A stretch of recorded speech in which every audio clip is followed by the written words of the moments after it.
लोकसभा चुनाव से पहले आम आदमी पार्टी और कांग्रेस के बीच सीट बंटवारे पर सहमति बन गई है। संयुक्त प्रेस कॉन्फ्रेंस में 5 राज्यों के लिए सीट बंटवारे का ऐलान किया गया है। आम आदमी पार्टी और कांग्रेस के बीच दिल्ली, हरियाणा, गोवा, गुजरात और चंडीगढ़ की सीटों को लेकर आपसी सहमति बन गई है। चलिए अब आपको बताते हैं कि कौन कहां से चुनाव लड़ेगा। दिल्ली की 7 लोकसभा सीटों में 4 पर आम आदमी पार्टी चुनाव लड़ेगी और 3 सीटों पर कांग्रेस प्रत्याशी अपनी किस्मत आजमाएंगे। दिल्ली में लोकसभा की 7 सीटों में नई Delhi, west Delhi, south Delhi, east Delhi में आम आदमी पार्टी चुनाव लड़ेगी, तो वहीं Congress party Chandni Chowk, north east और नॉर्थ वेस्ट 3 सीट पर अपनी किस्मत आजमाएगी। गुजरात में 26 लोकसभा सीटें हैं, जिनमें कांग्रेस 24 सीटों पर तो आम आदमी पार्टी 2 सीटों पर चुनाव लड़ेगी, जिसमें भरूच और भावनगर शामिल है। हरियाणा में 10 लोकसभा सीटें हैं। 9 सीटों पर कांग्रेस तो आम Aadmi party 1 seat Kurukshetra seat पर चुनाव लड़ेगी।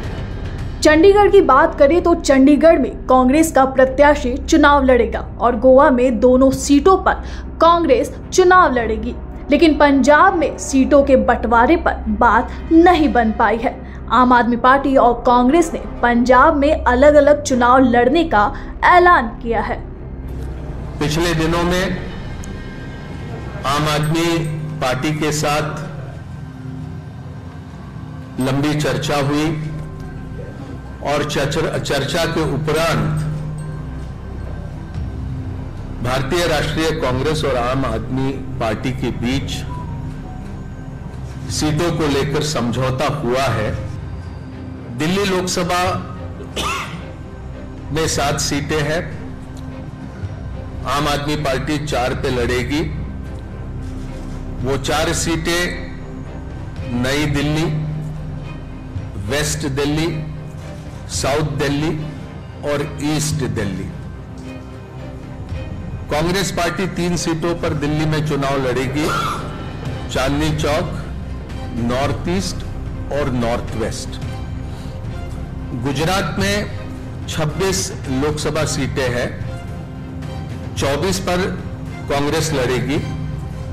2 सीटों पर आम आदमी पार्टी के प्रत्याशी रहेंगे।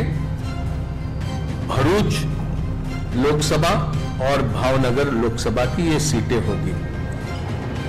हरियाणा में 10 लोकसभा सीटों में से 9 सीटों पर भारतीय राष्ट्रीय कांग्रेस लड़ेगी और 1 सीट जो कुरुक्षेत्र की है वहां पर आम आदमी पार्टी के प्रत्याशी लड़ेंगे।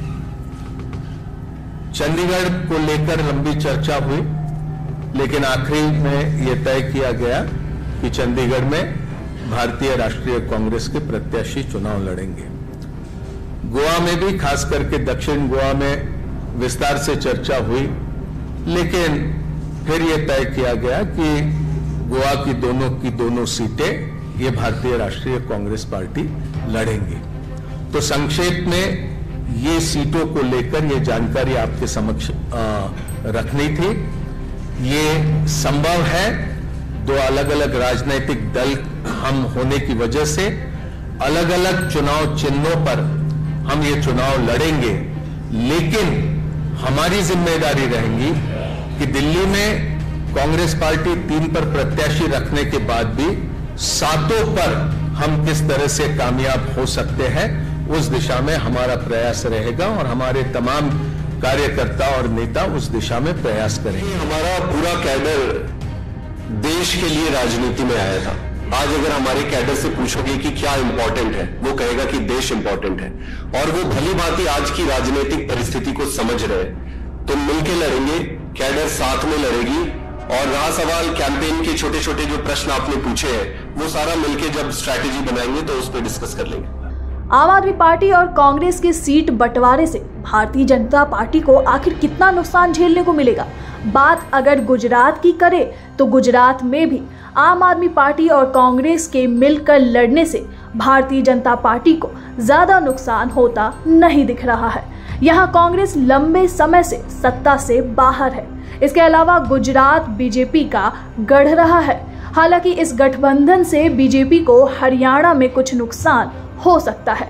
गठबंधन के चलते यहां आमने सामने का मुकाबला होगा, साथ ही वोट बंटने की गुंजाइश भी खत्म होगी। इसके अलावा कांग्रेस गोवा में भी अकेले लड़ेगी। गठबंधन के चलते यहां भी वोट बंटने की संभावना कम है।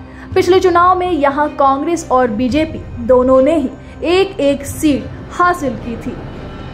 वहीं देश की राजधानी दिल्ली में कांग्रेस और आम आदमी पार्टी के एक होने से दिल्ली की 7 सीटों पर मुकाबला रोचक हो सकता है। हालांकि गठबंधन के बावजूद यहां बीजेपी को हराना मुश्किल होगा। दिल्ली की जिन 7 सीटों पर गठबंधन हुआ है, वहां 2019 में बीजेपी के सभी कैंडिडेट्स ने 50% से ज्यादा वोट हासिल किए थे। अगर 7 सीट के औसत निकाले तो पिछले चुनाव में बीजेपी ने 56% वोट हासिल किया था, जबकि कांग्रेस और आम आदमी पार्टी ने कुल 44% वोट हासिल किए थे। ऐसे में गठबंधन के सामने न केवल अपने वोट बैंक बचाने की चुनौती होगी, बल्कि बीजेपी को वोटर्स को भी अपने पाले में करना होगा। पिछले चुनाव के परिणाम देखें तो ये काम इतना आसान नहीं है।